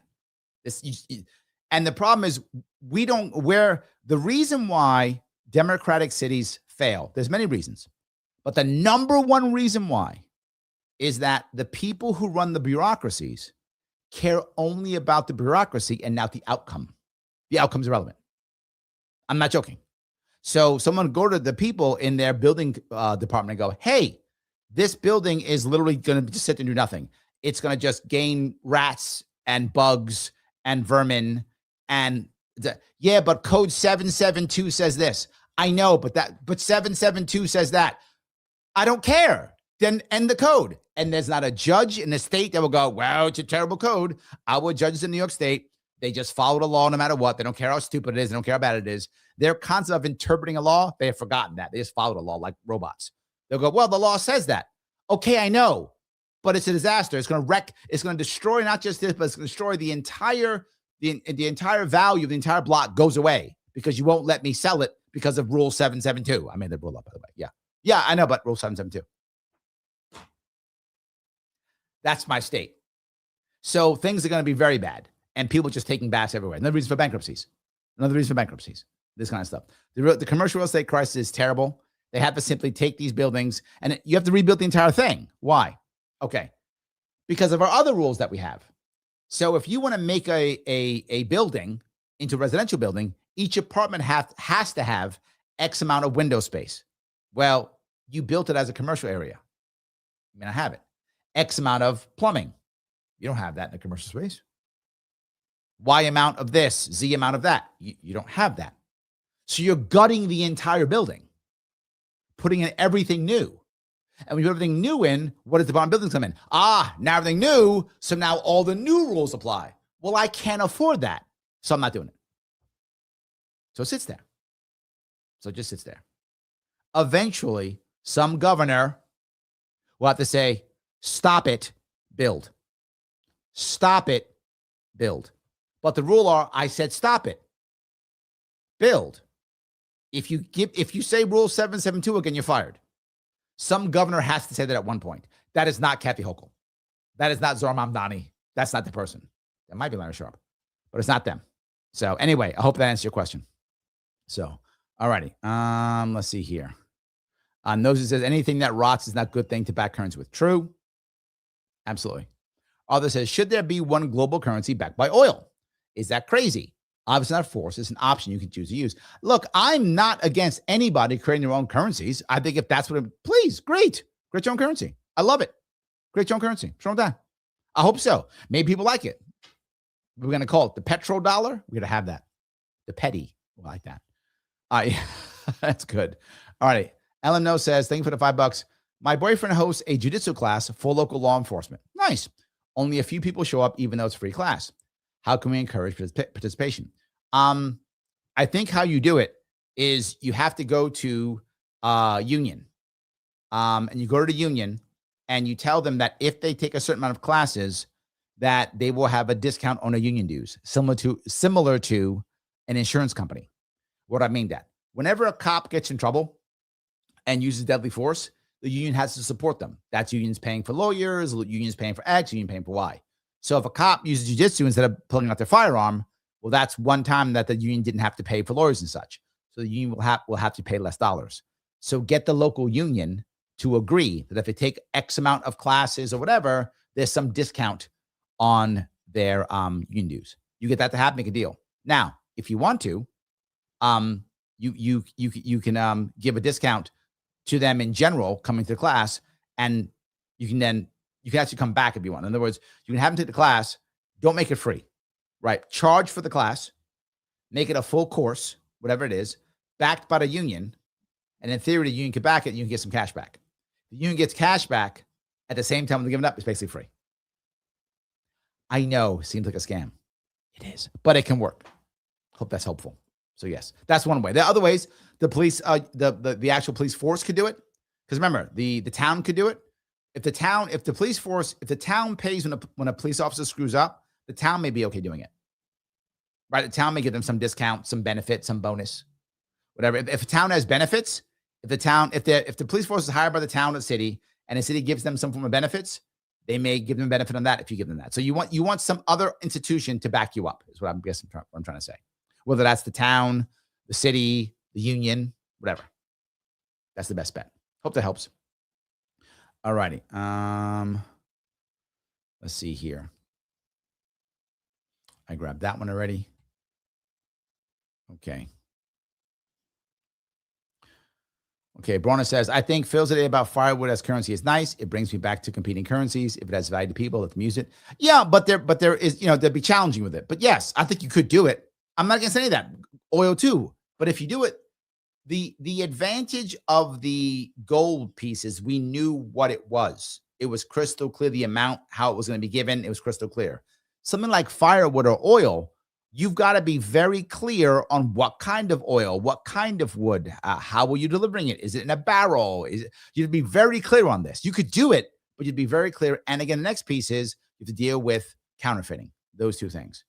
Doc says, Goldberg, Kimmel, 2028. Now, again, both have charisma. People like them. But I think that's about all they have. That's about it. So, yeah, that's about all they have. That's it. So, D says, it's been a while. Can you explain your NEAT acronym again? NEAT is how you describe men who are not in employment, education, or training. That's what NEAT means. Not in employment, education, or training. So doing nothing, basically. That's what that is. So there we go. All righty. Hold on. What am I missing here? I did not see that. Okay. JJ, I see JJ over here, $2 over in Rumble. Why not burn a majority of physical dollars to reduce the mass supply of dollars and increase the value of the currency? Too physical of a solution. Well, there's a couple problems with that. Problem number one is the vast majority of dollars aren't physical. They're numbers on in a ledger somewhere. You can burn all the dollars you want, right? So we don't print enough dollars for our dollars. I'm not making that up. There aren't enough dollars printed to match dollars. That's how bad it is. There's not enough dollars printed to match dollars. I'm not making that up. Most of our dollars are already digital. So it wouldn't matter if that makes any sense. So I think that's option one. Plus, it's literally against the law to burn dollars. So you have to change the law. And then if you did, it wouldn't matter anyway. So, but I appreciate that. Appreciate the concept. That was over on Rumble. All righty. Let me see if I can go down here if I can. There are so many of these. I appreciate these. All right. D says, Friday, Larry Sharpe Media's big announcement at 7 p.m. for clarity. Larry Sharpe for governor is a separate entity to the Sharpe podcast. True. I will have a Gov Shack tomorrow at 7 p.m. on Larry Sharpe property. So if you want to watch that, yes, I'll be there. Yes. Phil says, I hear 20 writers. Can I get 25? The reason why I don't want more than about 20, 25, the reason why I want 12 or 13 is right now in New York State, there are about 12 areas where you can just pop one in. Meaning there are areas that we shut things down. We don't have to rebuild all the area to get connected with the grid. That's why I'm saying 12 or 13. I think it's 12. It might be 13. To get 20 or 25, I now have to reconnect to the grid. It's a little bit more trouble, which I have to do later. Let's get our 12 in now, where we can pop them in and then build the rest later. So that's where my head is. So yes. Bronner heard me. I was teasing him. Larry, I've been trying to coach it and the mindset about over 20 years, bro. I agree with that. I just like baby steps. I'm with you. We're on the same page here. I haven't been trying for 20 years. So you got me on that. Yes. That's it. Yeah, you got me on that one. So, all righty. Lil J says, sell the MTA to residents of New York. That right now would be terrible at the moment because it's a $6 billion boondoggle. I'd be selling a broken asset to them. Fix it first, then maybe. But right now it's a boondoggle. It's got to be fixed. It's horribly broken. it loses about $6 billion every year. So, yeah. So, alrighty. Let's see here. Borna goes, Larry, all those guns are stupid. Remember? It's true. They're dumb. Yes, it's dumb. All right. Phil says, I think the Chrysler Building just sold for under 100 million. I believe it. They're dumping stuff left and right. They are dumping stuff left and right. I agree. Okay. I hope that was helpful. That was good too. You guys went back and forth a lot here. All right. D says, in Jacksonville, the current Dem admin, probably with some Republican city council agreeing, wants landlords to now be on the list.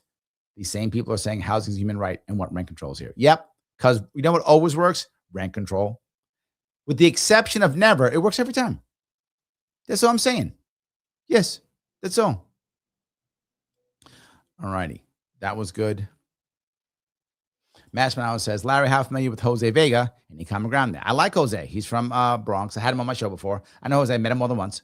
The issue with Jose, I think, for most people, is that he doesn't focus enough, for most people, on a domestic policy.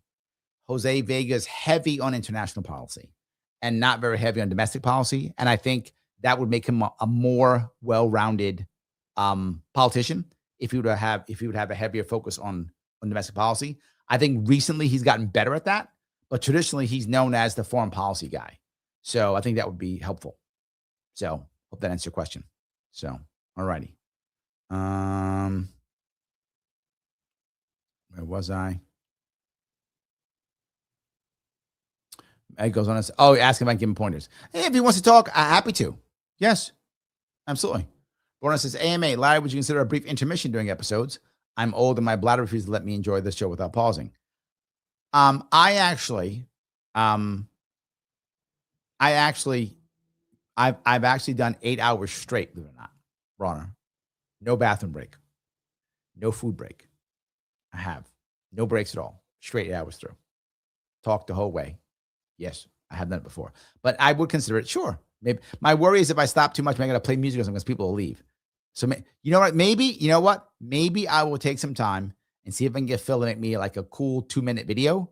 And I can play like a cool 2-minute video while people go away. I could try that. So, Mike says, you're being kind, Larry. Jose is pro-Hamas, far leftist that has no clue about politics. No clue about politics? No, that's not true. He has a clue about politics. You just don't like his politics. But it's not true with no true on politics. That's not true. But yes, I think he's much of a leftist. Absolutely true. He's a serious leftist. I agree, and that's why people on the left really like him. He in his eyes, people like AOC are just standard Democrats, where most people outside of New York think AOC as a far leftist. In New York, he sees her, and many of the far left in New York see her as another Democrat.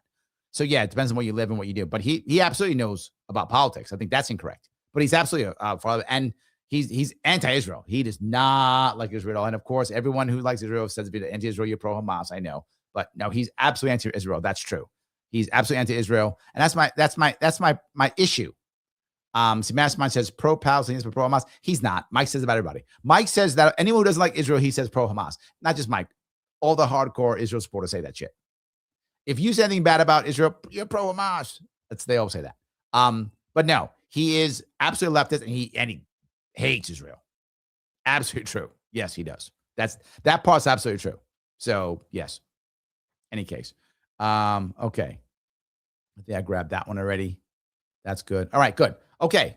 So hold on. Phil says, Larry, boxers or wrestlers? What do I prefer? I don't watch much sports at all anymore. The only sports I watch now is championship sports. So I'll watch Super Bowl when it coming up here. I'll watch Super Bowl in 2 weeks. I will watch that. I watch a lot of playoff games. I watch championship games, playoffs. I love championship hockey, championship basketball, I like the World Series. So I watch championship sports now. Otherwise, I rarely watch. I almost never just watch a baseball game or a football game. It's very rare that I watch a game. Here or there, but it's very rare. So I usually only watch those type of sports. I tend to like team sports far better than individual sports. But when it comes to individual sports, some that I have enjoyed both playing and watching have been boxing and tennis. Those two I've watched, that of individual sports I've watched, I've enjoyed playing and actually watching. I almost never watch tennis anymore. Very rare. I don't play anymore at all. But I still like boxing. I boxed a little bit when I was in the Marine Corps. I used to call them smokers back in the day. So I have a little bit of boxing training, not much. And I still enjoy boxing. And so I don't really watch wrestling much at all. So boxers versus wrestlers, I would go with boxers. I hope it's what we were talking about. So, yes. And MMA, I don't really watch MMA much. Here or there, if it's like a special one that other people are watching because of hype, but I never got into MMA. I liked boxing. I never got into I never got into MMA. Wasn't the thing I ever got into. So yes. Chris says Sabres. I was an Islander fan. And the reason why I liked the Islanders so much was I was into hockey in high school, and I went to high school in the 80s, and the Islanders were great in the 80s. That was their heyday. That was the heyday. That's when the Islanders were killing it back in the 80s. Now, not so much. Not so much. So, yeah, that's the issue. Hope that's clear. Guys, I'm asking you again, please click the button known as like. Lima, India, Kilo, Echo. I ask all the time. Please do so. If you have not reposted this someplace, please repost this someplace. It does matter. And subscribe to this channel. CIA Torch Camp says, AOC initially campaigned as radical left. True. And then she became an establishment Democrat. Yes. And so many people were mad at her for that. When she fell to the Nancy Pelosi's of the world, everyone was like, no, you were supposed to be the chosen one. You were supposed to balance the force, not destroy it. And she completely turned that around. Yes. But she's trying now to shift again. And to be forward, she's not doing a bad idea. She's not doing a bad idea. She's not doing a bad job of it. She's doing an okay job of it, trying to shift herself back towards that lefty side. She's doing an okay job, not bad. So I think, yeah, she's doing a decent job. But you're right. She completely sold out. She was like, I'm going to be the left of the left. Oh, look, Mamdani went left of the left and then went and made a deal with Trump. So who knows how left he's going to be. And now he's got a $12 billion deficit. How are you going to fix that one? It's not as easy as one might think. So, yes. Mastermind Hour says, Darth Ocasio. No, she has to have a separate name. So she must be Darth Martini. She used to be a bartender. She is Darth Martini. That's what she would be. Darth Martini. So much better. Much better. From now on, you will be known as Darth Martini. Rise, Darth Martini. See that? I'm doing a good emperor thing. I'll be her emperor. That's when I was Darth Juicy. Look, she's a smoke show, but I would like to not be sexist in that regard. But yes. Yeah, look, I would not vote for her. She's my congressperson. I didn't vote for her. I don't vote for her, but she's a good looking woman. That's absolutely true either way. Look, and I said about guys like, Gavin Newsom. Gavin Newsom's a handsome man. I would never vote for him. Good looking man. I can still say that again. Anyway, either way, I would say it. I give credit where credit is due. Does not matter. So, all righty. Mike says AOC will flip again when she runs for Senate. Not president yet. She needed money in the fall of DSA or these targets to get donations from. Maybe. Yeah, maybe. That's what I said. She called herself Juicy. Well, she could look, if she wants to be called that, sweetheart, I will call you whatever you want me to. All good. No complaints. You do what she sees fit. K-John says, Larry, I had aisle season tickets from the mid-70s, early 80s. I saw the rise from the bottom to triumph. I still have all my ticket stubs and seats. Oh, my God. Amazing. Amazing. Yes. No. That was what it's, I mean, the Edmonton Oilers were the ones who shut us down back in the 80s. They were the ones, Gretzky and crew, when they came out. Yeah. That Gretzky, the Edmonton Oilers were the first time in almost any sport where defense didn't matter. I'm not joking. You hear almost any sport, everyone goes, defense wins championships. You got to have offense, but defense wins championships. You hear that all the time. Right. And I think a lot of that, it's not 100%, but it's a lot of that true. But in the 80s, I mean, the Edmonton Oilers would give up 6 goals in one game and not care because they scored 9. It was insane. I mean, if you went in the 70s, a lot of hockey, 3-1. 2-2 tie, 2-1, 3-2, and Edmonton Oilers 9-6, 8-5, 10-3. What the hell? It was crazy. The Edmonton Oilers changed hockey like there was no tomorrow in the 80s.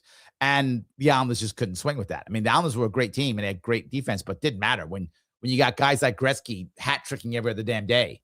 I mean, he was Gretzky was so much of a change agent during those days that even the Islanders couldn't handle him. So yeah, I remember those days very well. I actually used to get the newspaper called the Hockey News. It came out every week. It's true. That used to be a thing. In paper. Yes, I used to get it because I was reading all the stats. I was very into hockey when I was a teenager. I played a lot of street hockey too. So yeah, and football too. I enjoyed football very much. I played high school football, so I enjoyed those sports tremendously. So yes. Alrighty. Let's see here. I had everything. I asked 2 questions. Larry, any ideas to get Mamdani supporters to vote for you? And then any ideas to get young voters to vote for you? They overlap. And that is giving people an opportunity to have ownership and to have hope at a better life, which that is what he did well. That is what he did very well. Mamdani did very well. He gave them hope and made them believe that there was something going to happen. And if I can do that well, I'll get them on board. If I can't, I won't. That's the issue. That's the issue. If I can do that. So, yes. Oh my God. He says that I have some hockey news and gold magazines. Yeah. We still exist. So, yes. Guys, I want to say thank you a lot for today. I really appreciate all the time you've given me. As always, I'm going to let you guys go. I will see you tomorrow at 7 p.m. Remember, please comment after the live if you would. And I'm going to ask you, what do you think about the dollar collapsing? Is it not? The economy collapsing? Is it not? Let me know what you think in the comments. Please, if you would do that, be great. If this is not live when you're watching, remember, you can see 2 videos pop up. Please, if you would, pick one of them, if you would. Mr. Rhythm loves that. I'll go Rhythm. I will see you all very soon.